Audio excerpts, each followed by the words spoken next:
रामा पीर की दास्तान।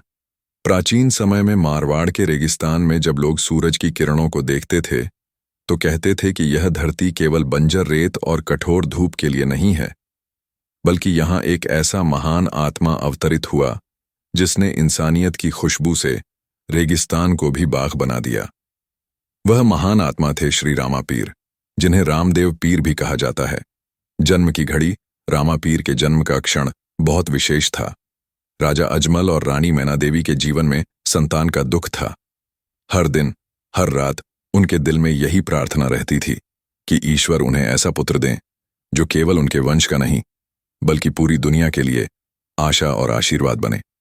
अंततः ईश्वर की कृपा हुई और रानी की कोख से एक दिव्य बालक ने जन्म लिया। वही बालक आगे चलकर रामा पीर कहलाया। बाल्यकाल के चिन्ह। बचपन से ही रामा पीर में दिव्यता के चिन्ह दिखाई देने लगे।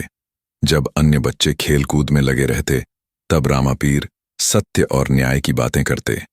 गांव के बुजुर्ग कहते थे, यह बालक सामान्य नहीं है, इसमें ईश्वर की कृपा और आशीर्वाद है।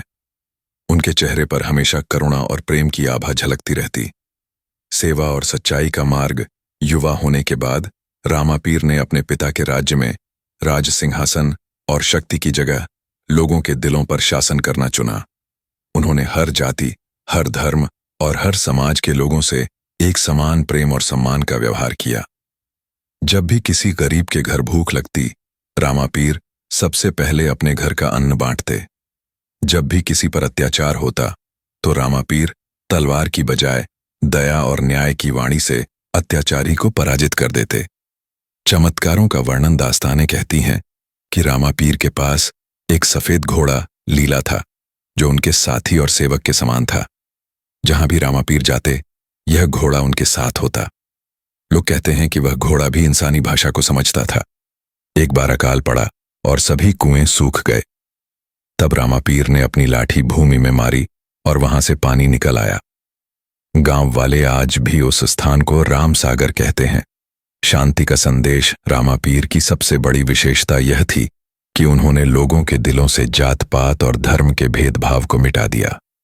चाहे मुसलमान हो या हिंदू, राजपूत हो या किसान, सब रामा पीर की दरगाह पर बराबर थे।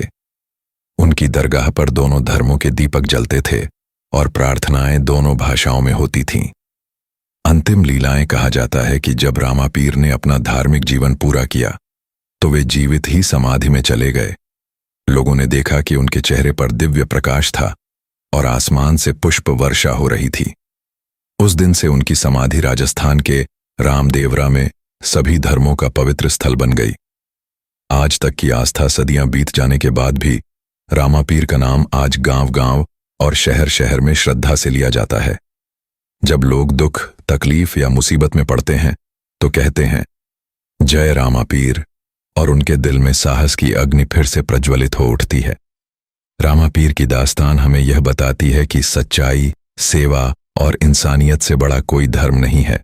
उनका सफेद घोड़ा, उनका ध्वज और उनकी मधुर मुस्कान आज भी दुनिया को यही संदेश देती है, इंसानियत ही सबसे बड़ा धर्म है।